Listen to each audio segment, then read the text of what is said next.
The shadows of the setting sun stretched across the porch where Penelope Blackwood sat alone, her scarred hands tracing the worn edges of her late husband's photograph, the only companion she'd had since the accident that claimed more than just his life 3 years ago.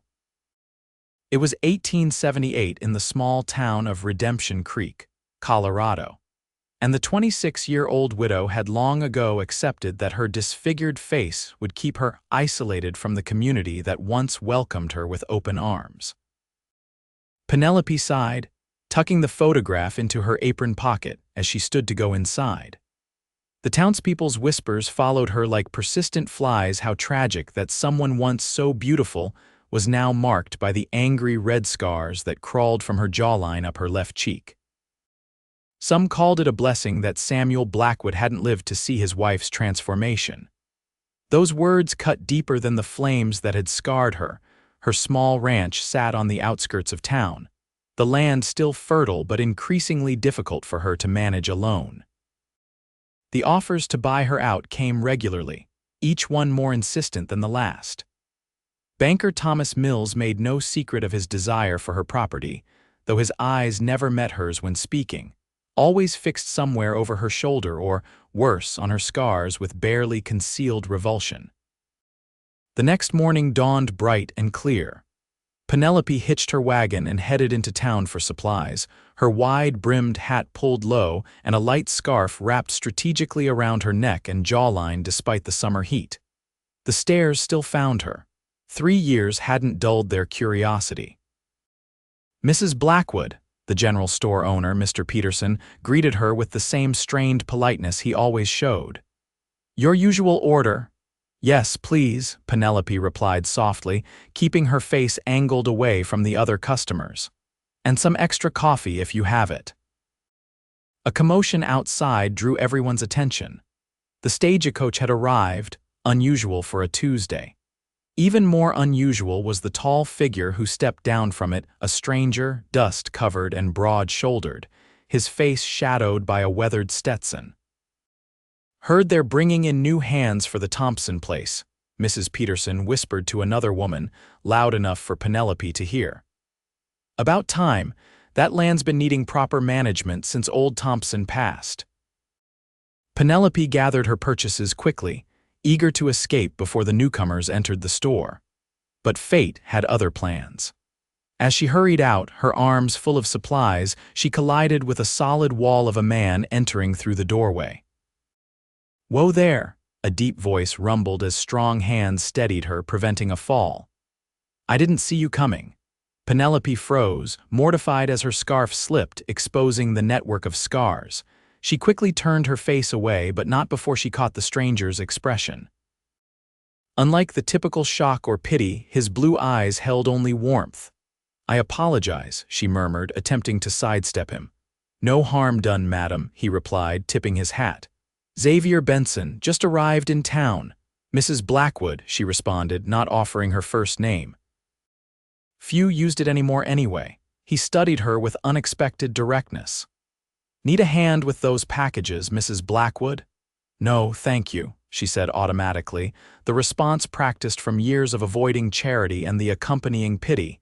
He nodded, respecting her refusal without pressing. "Another time, perhaps." Penelope hurried to her wagon, feeling his gaze follow her. It wasn't until she was halfway home that she realized he'd been the first person in years to look directly at her face without flinching. 3 days later, Penelope struggled with a stubborn fence post, sweat beading on her forehead despite the early hour. The post had rotted at the base, threatening to bring down an entire section of fencing that kept her small herd of cattle contained. "That's a 2-person job if I ever saw one," came a familiar voice. Penelope straightened, wiping her brow with her sleeve before turning to face Xavier Benson astride a chestnut gelding. "Mr. Benson," she acknowledged, her hand automatically rising to adjust her scarf, which had slipped in the heat and exertion. "Xavier, please," he corrected, dismounting in one fluid motion. He removed his gloves and extended a hand. "I noticed you were having trouble from the road." "Thought I might offer assistance." Penelope hesitated. Pride had been her constant companion since the fire, almost as present as her scars. "I can manage, no doubt," he agreed easily. "But why should you have to? Neighbors help neighbors out here." "Are you my neighbor now, Mr. Benson?" A smile crinkled the corners of his eyes. "Took over as foreman at the Thompson place yesterday. So yes, about 3 miles down the road makes us neighbors by Western standards." Before she could protest further, he'd rolled up his sleeves, revealing tanned, muscular forearms. "I'll hold the post steady while you secure it. Teamwork, Mrs. Blackwood, nothing more." There was something disarming about his straightforward manner. No pity, no awkwardness, just the simple offer of help between neighbors. After a moment's hesitation, Penelope nodded. They worked in companionable silence, the fence repair going much faster with his strength supporting the heavy posts.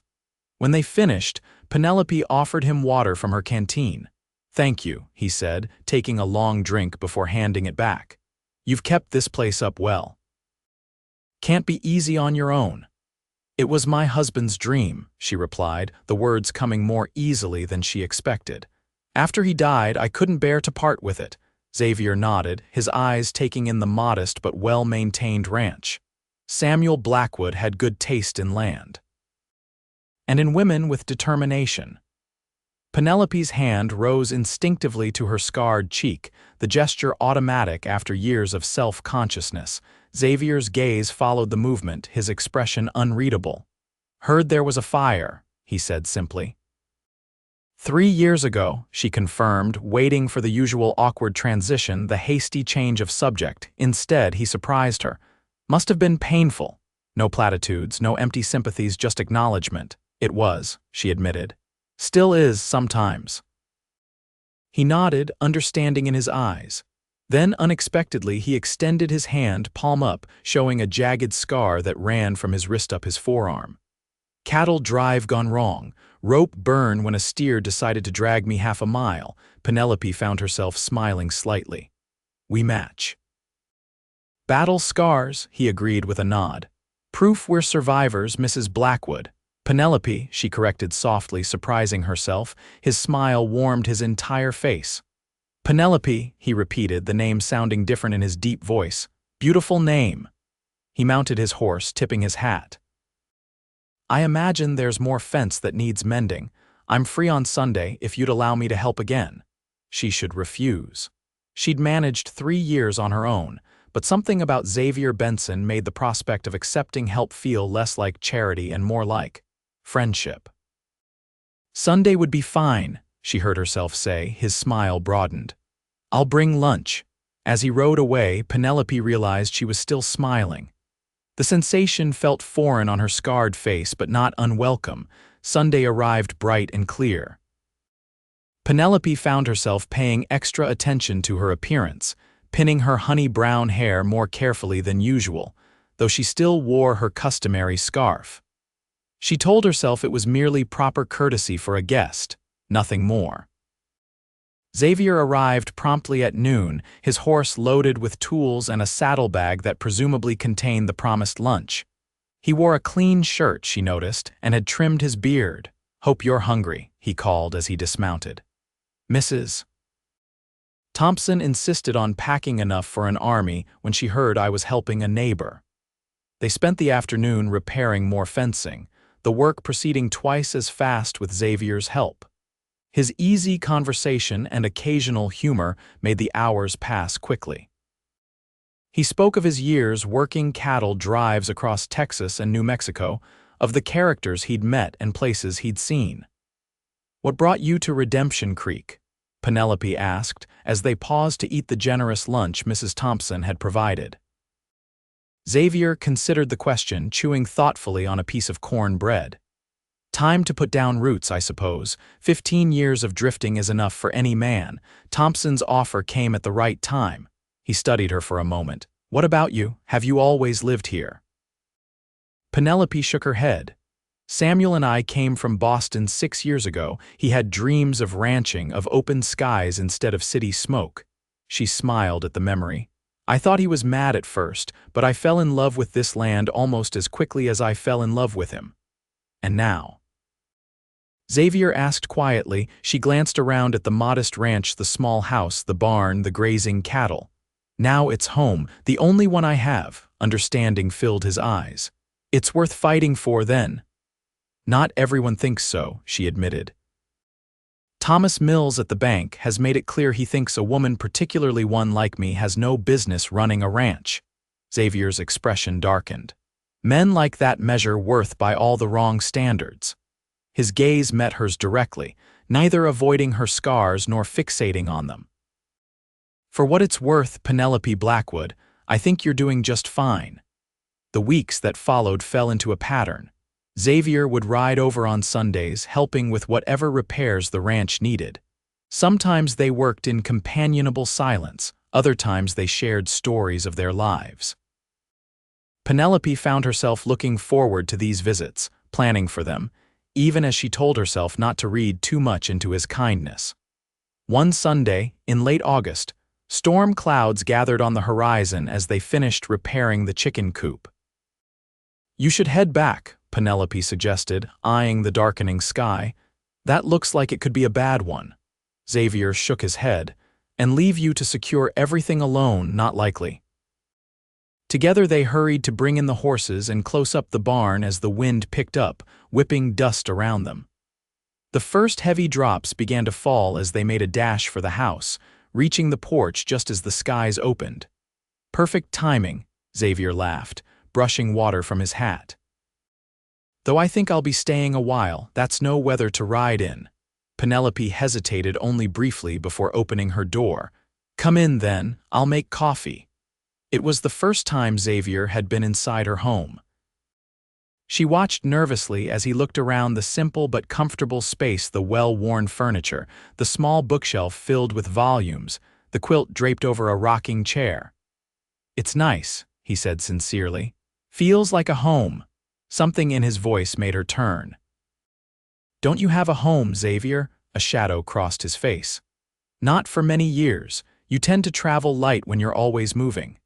The rain drummed on the roof as they sat at her kitchen table, steam rising from their coffee cups. Outside, thunder rolled across the valley. "I should check that the roof isn't leaking in the bedroom," Penelope said, rising. "I can take a look if you'd like," Xavier offered. She led him to the small bedroom at the back of the house, pointing to a corner where water had seeped in during previous storms. As he examined the ceiling, Penelope became acutely aware of how intimate it felt to have him in this space. "Looks like it's holding for now," he said, turning back to her. "But I could come by next week and reinforce that section from the outside." They stood close in the small room, the sound of rain creating a cocoon around them. Penelope suddenly realized her scarf had slipped, fully revealing her scarred cheek. But for once, she didn't reach to adjust it. Xavier's eyes held hers, then slowly, deliberately moved to her scars. Without speaking, he raised his hand, his fingers hovering near her cheek. "May I?" he asked, his voice gentle. Penelope's heart hammered in her chest. No one had touched her scars since the doctor who had treated them. She gave a small, almost imperceptible nod. His fingers were calloused but infinitely gentle as they traced the raised pattern of scars that ran from her jawline up her cheek. Rather than revulsion, his eyes held wonder. "Does it still hurt?" he asked softly. "Not physically," she whispered. Understanding flooded his expression. Slowly, telegraphing his intentions, he leaned forward and pressed his lips gently to the most prominent scar that crossed her cheekbone. Penelope gasped, frozen in place as his lips moved to the next scar, and the next, placing soft kisses on each mark that marred her skin. Tears filled her eyes, spilling over as emotions she'd locked away for 3 years broke free. "Xavier," she breathed, her voice breaking. He pulled back slightly, his eyes meeting hers. "Every one of these tells me you're brave, Penelope, that you survived, that you're still here." His voice dropped lower. "And I thank God for that every day since I met you." The storm outside faded into insignificance as he lowered his mouth to hers, kissing her with a tenderness that made her heart ache. Penelope responded hesitantly at first, then with growing confidence as years of loneliness melted away beneath his touch, When they finally parted, both breathless, Xavier rested his forehead against hers. "I've wanted to do that since the day I met you," he confessed. "Why?" she asked, the question escaping before she could stop it. His thumb caressed her scarred cheek. "Because I saw a woman so strong," she kept going when most would have given up. "Because when you smile, really smile, it lights up everything around you." He kissed her again, briefly. "Because you're beautiful, Penelope Blackwood. Every inch of you." The storm raged through the night, but Xavier stayed on the small sofa in the parlor, respecting the boundaries of propriety even as the connection between them had irrevocably shifted. In the morning, as pale sunlight streamed through the windows, he reluctantly prepared to leave. "I should get back. They'll be wondering where I disappeared to." Penelope nodded, suddenly uncertain. "Will there be talk about you being here?" Xavier took her hands in his. "Let them talk." "I'm not ashamed of caring for you, Penelope." "Caring?" she echoed, her voice small, his expression softened. "It's more than that. I think you know it is." After he left, Penelope stood on her porch, watching him ride away. For the first time in 3 years, she didn't adjust her scarf to hide her scars. The gossip began, as gossip does in small towns. Whispers followed Penelope when she went to town the following week. She caught snatches of conversation that abruptly halted when she approached, saw the speculative glances. Heard the Benson fellows been spending time out at the Blackwood place. Poor man must be desperate for company, or land. Bet he's after her property. The last comment from Thomas Mills to a crony outside the bank was loud enough that she was meant to hear it. Penelope kept her head high, ignoring the barb even as doubt crept in. Was that what people thought? That Xavier could only be interested in her land? Worse, could it be true? She was turning to leave when a commanding voice cut through the murmurs. "You got something to say about Mrs. Blackwood, Mills. You say it to my face." Xavier stood in the middle of the street, his expression hard as he faced the banker. The townspeople fell silent, watching the confrontation. Mills paled slightly but stood his ground. "Just making an observation, Benson. Seems strange, a man like you taking interest in he faltered, eyes flicking to Penelope. "In a what?" Xavier challenged, stepping closer. "A strong, independent woman, a neighbor who's earned my respect."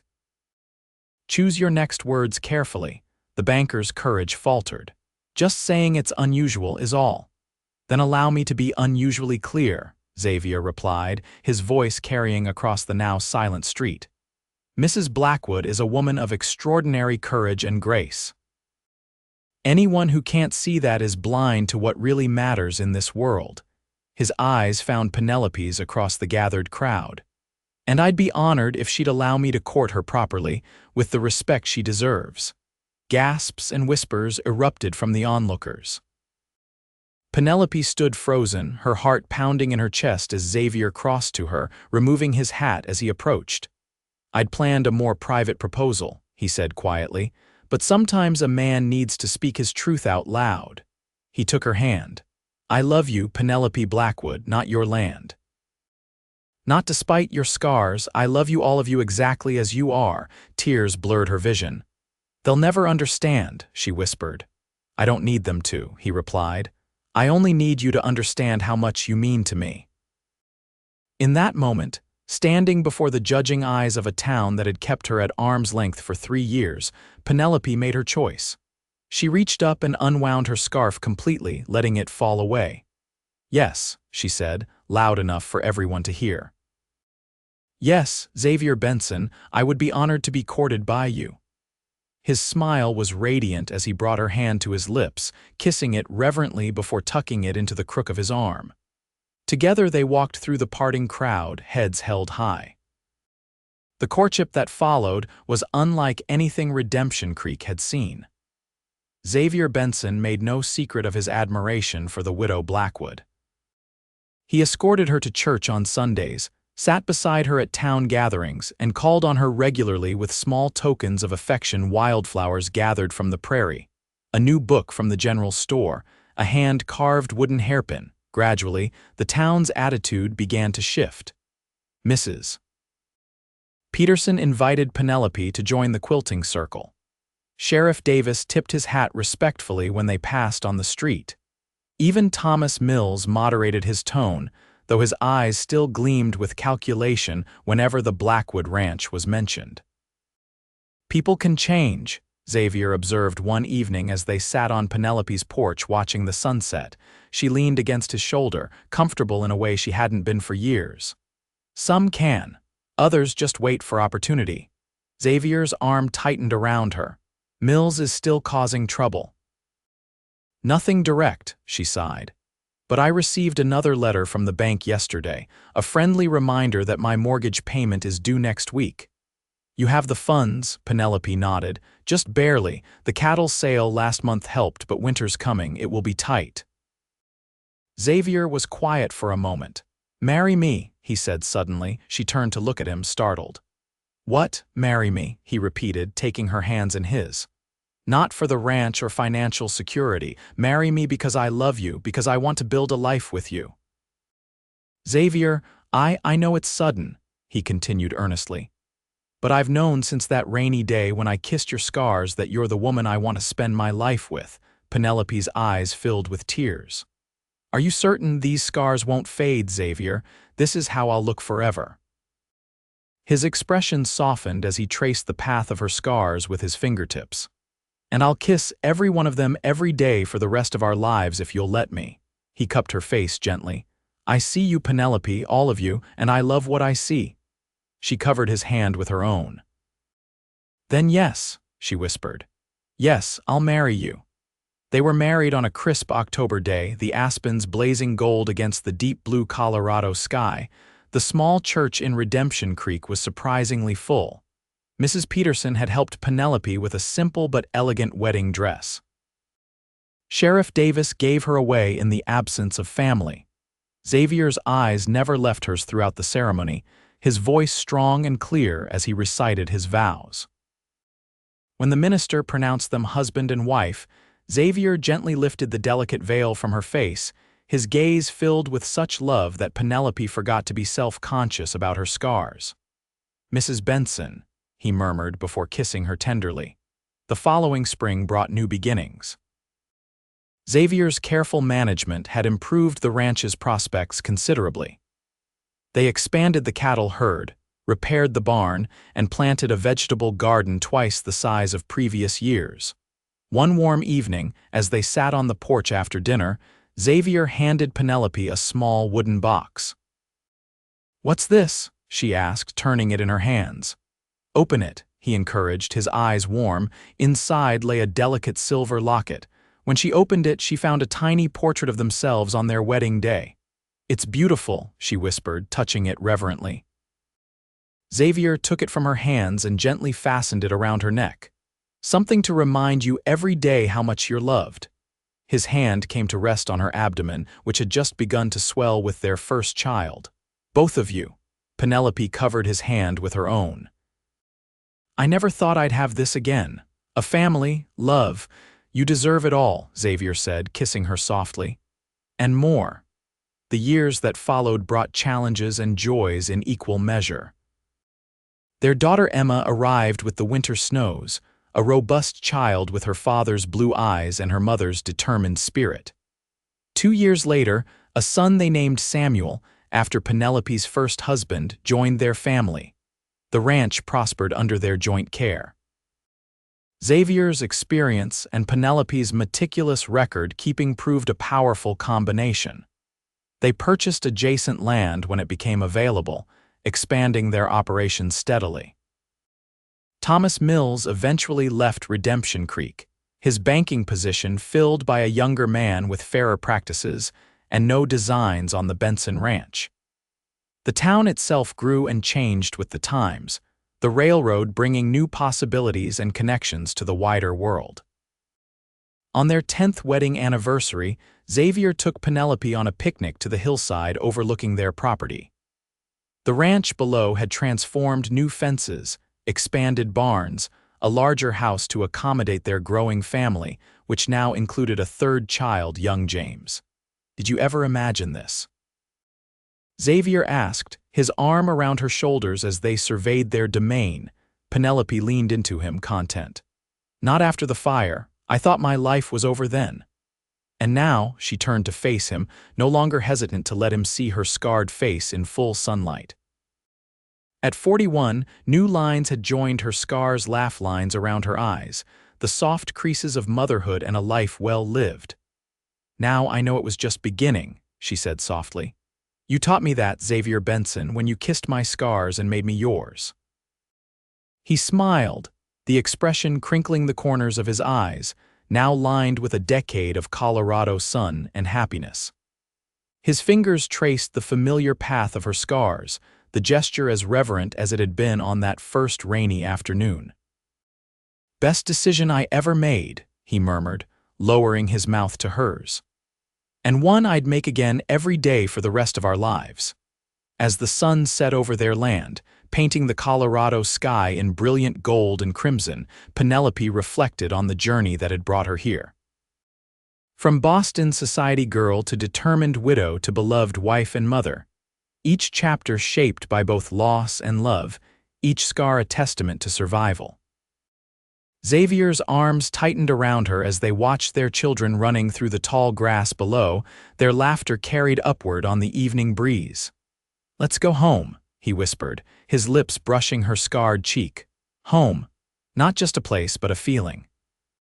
Not just a ranch, but a life built together, day by day, kiss by kiss, healing old wounds and creating something beautiful from the broken pieces. Penelope nodded, taking his hand as they descended the hill toward their waiting family.